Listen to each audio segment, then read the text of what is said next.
can have your very own good guy doll. Right, Oscar? Hi, I'm Oscar, and I'm your friend to the end. Heidi-ho! Wow! By day, children imagine and pretend, but by night, they have the darkest imaginations in the world. I wanted to write something that was a dark, satirical look about the world of children's marketing. Chucky is a doll. He's made of plastic and stuffing. Now, you don't really think that Chucky is alive, do you? It was really fun to make it something dark and evil. Hi, I'm Chucky. Wanna play?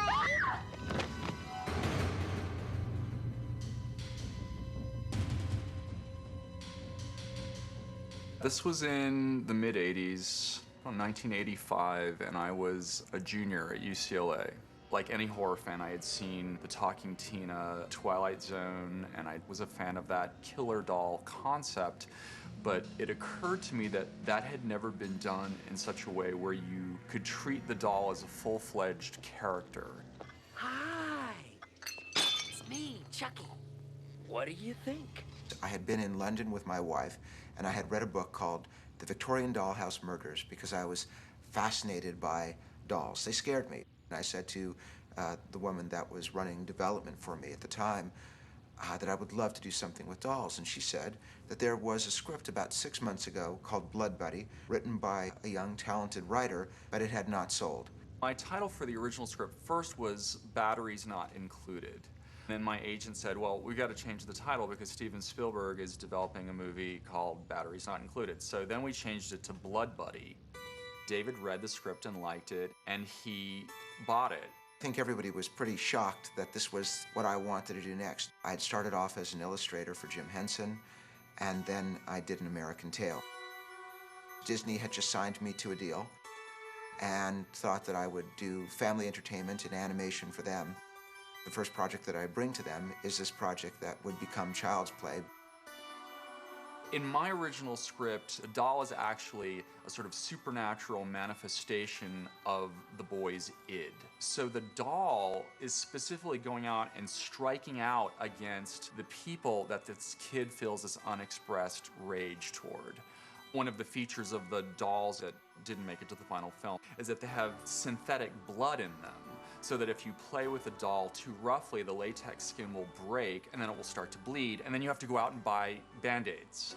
In a rite of brotherhood, the little boy cuts his thumb and the doll's thumb and mixes their blood together, and it's after that that the doll comes to life.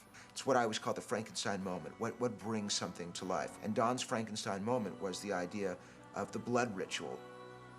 I really did like the idea of the story, but there were elements to me that were missing. But what was very important to me was to really give more of a specific to the central villain of the story. Hello, Andy. The first thing that happened was David attached Tom Holland to the project.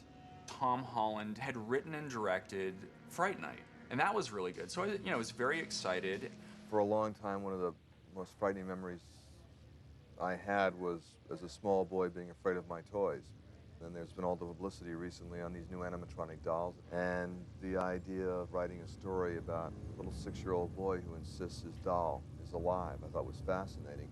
Tom went off and rewrote it, and then they brought in a writer named John LaFia. When I got hired to do it, I went to Toys R Us, and I spent a whole afternoon there looking at all the dolls and all the ones that could talk, to really see how many things could they say. Hi, I'm Chucky, and I'm your friend to the end. Heidi-ho! There were some significant changes between my original script and the final version of the movie. In my original script, the mom, I had her as the advertising executive, who's sort of the mastermind behind the whole campaign, because I just thought that that made the satire of that world a little more pointed. For our director and the other writer, John LaFia, the idea of her being a single mother that was struggling was very important because she couldn't afford to buy the doll. That was important, that she was recently divorced. The kid was having issues because of that, and we don't know, is this kid unhinged? Mommy, I know who was on the kitchen counter. Andy! Who, Andy? Who? Chucky! Your doll?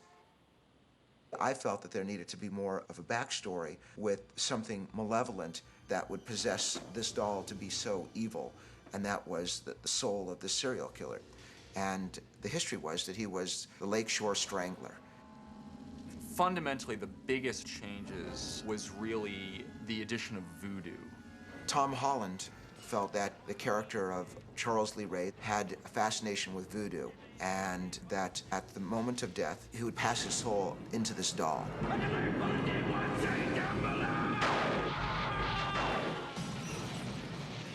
Chucky goes to his voodoo instructor. Your own personal mojo, Doc. Give me that. And I just thought, well, that's a whole other kind of magic that's going on in this movie. So it's like, well, if he has a voodoo doll of this guy, why can't he make voodoo dolls of all the other people he wants to kill? For that matter, as a serial killer, you know, why not make voodoo dolls of all your victims? And it's probably, I don't know, maybe an occupational hazard. Probably best not to think about it too much, but anyway, I find it kind of hilarious. Well, John, it's been fun, but I gotta go. I have a date with a 6-year-old boy. And you have a date with death. It was very exciting because there were a lot of studios that were interested in this concept.